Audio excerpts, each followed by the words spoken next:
So today we will do the hip joint. So hip joint is formed between the upper end of the femur and the cup or the acetabulum of the hip bone or the pelvis. So when we study the upper end of the femur, we know that the upper end of the femur is having a circular or rounded head, and the head of the femur is circular and it is smooth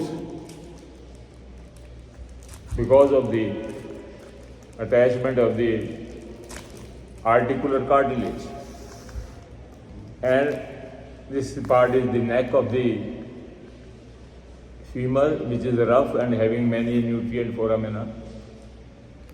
When we see anteriorly, laterally there is a greater trochanter and medially the lesser trochanter. Anteriorly the lesser trochanter and greater trochanter, they are meet with a very faint line which is called the intertrochanteric line. But posteriorly, greater trochanter and the lesser trochanter, they are joined by a raised area of the bone that is called the intertrochanteric crest. And this intertrochanteric crest in its upper part having a fossa which is called the trochanteric or the obturator fossa, and inferiorly it has got a oval tubercle that is called the quadrate tubercle made for the insertion of the quadratus femoris muscle. So this is a raised area that is called the intertrochanteric crest posteriorly and intertrochanteric line anteriorly. So this will take part in the hip joint formation. Similarly, on the reciprocal side of the hip bone, there is a cup-like structure that is called the acetabulum, and this acetabulum is deep, having two parts. The peripheral part of the acetabulum is smooth, which is articular because it is covered by the articular cartilage, and it will touch with the articular smooth surface of the head of the femur. In this central part, the acetabulum has got a rough area. Similarly, the head of the femur is also in the center is having a rough area which is called the fovea capitis. And from this fovea capitis is attached the ligamentum teres, or called the round ligament of the head of the femur. So when we join together, the smooth part will touch with the smooth and rough part with the rough in the formation of the hip joint. Now if you see the acetabulum or the cup, then we came to know that this acetabulum or cup is not complete. So it is deficient infero-medially, and this is called the acetabular notch. And this is called the bony rim of the acetabulum. But this acetabular notch is closed by a ligament which is called the transverse acetabular ligament, which will be giving attachment to the round ligament of the head of the femur. So this small transverse ligament is called the transverse acetabular ligament, which bridges the acetabular notch, and hence it will complete it. So this is the transverse acetabular ligament. So this is how we describe the upper end of the femur and the acetabulum features in the joint formation of the hip joint. Now the synovial variety of the joint, the hip joint, now it is formed between the two bones and covered by the fibrous capsule.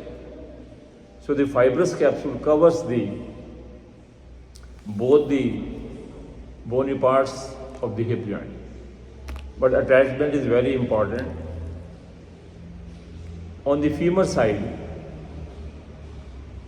the fibrous capsule is attached anteriorly along the intertrochanteric line, but posteriorly it is attached 1 centimeter medial to the crest. So that is the difference between the anterior and posterior. Same fibrous capsule which is attached. So here we can show the attachment of the fibrous capsule.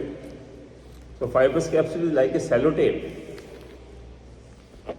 which is keeping the two bones taking part in the joint formation together in all movements around it. So it is attached anteriorly to the intertrochanteric line, but posteriorly 1 centimeter medial to this intertrochanteric crest. So this is how we show this attachment of the fibrous capsule. So posteriorly you see it is 1 centimeter medial to the crest, not on the crest but 1 centimeter medial to the crest. But anteriorly it is very much attached along the intertrochanteric line. So this is point to be noted, that attachment of the fibrous capsule on the hip or on the femur side. Now this same fibrous capsule on the acetabulum is attached circumferentially around the bony rim of the acetabulum, and medially it is attached to the transverse acetabular ligament. So this is how it is circumferentially attached. So it is also circumferentially attached on the femur also. So then come the ligaments. Ligaments, there are the two types, intracapsular and extracapsular. Intracapsular ligaments are two. One is the round ligament of the head of the femur, or called ligamentum teres. So here it is attached to the fovea capitis, to the femur side, and on the hip bone it is attached to the transverse acetabular ligament which closes the notch. So this is how we have shown the round ligament of the head of the femur attached to the acetabular rim on the transverse acetabular ligament, and on this side of the femur it is attached to the head of the femur, that is the fovea capitis. So this round ligament of the head of the femur keep the head in touch with the acetabulum, and it prevents the dislocation and give the internal support to the one of the major weight bearing joint of the human body, that is the hip joint. Another is the labrum acetabulare. So labrum acetabulare is a fibrocartilaginous ring comparable to the ring or the washer, black washer, which is fitted inside the lid of the cooker, pressure cooker. So as the pressure cooker, if you remove this black ring around the lid of the pressure cooker, steam will be leaked. Similarly here also, the labrum is lip-like, attached to the fibrocartilaginous ring around the rim of the bony rim of the acetabulum. And it is, when it is cut, it is triangular in shape. So at the periphery, here, it is thin, and where it is attached to the bone, the rim of the acetabulum, here it is thick. So that forms the acetabulum. So it tightens the grip of the head of the femur around the neck and prevents the dislocation of the hip joint. So it is like the lip. If you put a lollipop in your mouth and you close your lips around the lollipop, so your lollipop is the head of the femur, and the stick of the lollipop is the shaft of the femur, and your lips, they are acting like the labrum acetabulare. That's why the name is labrum, is lip-like. So you can't pull the lollipop out because your lips are closely encircling the lollipop. Same is the mechanism here in the how the labrum acetabulum tightens the grip around the head and prevents its dislocation. So they are the internal support to the hip joint. So they are the intrinsic ligament. The extrinsic ligaments, there are three. From the three bones of the hip goes to the femur. One is the iliofemoral, then pubofemoral, and the ischiofemoral ligaments. So they are present outside the fibrous capsule. Fibrous capsule inside is covered by the synovial membrane, which lubricates the joint and make it frictionless and lifelong also. So we will take one by one. One is the iliofemoral ligament. So their attachments, they are very, very important. So they give the outside support to the joint. So this the iliofemoral ligament, it is an inverted Y-shaped ligament, and it protects the hip joint and prevent the anterior dislocation because it is anteriorly placed. And if we see the attachments, superiorly this iliofemoral ligament is attached to the anterior inferior iliac spine, and inferiorly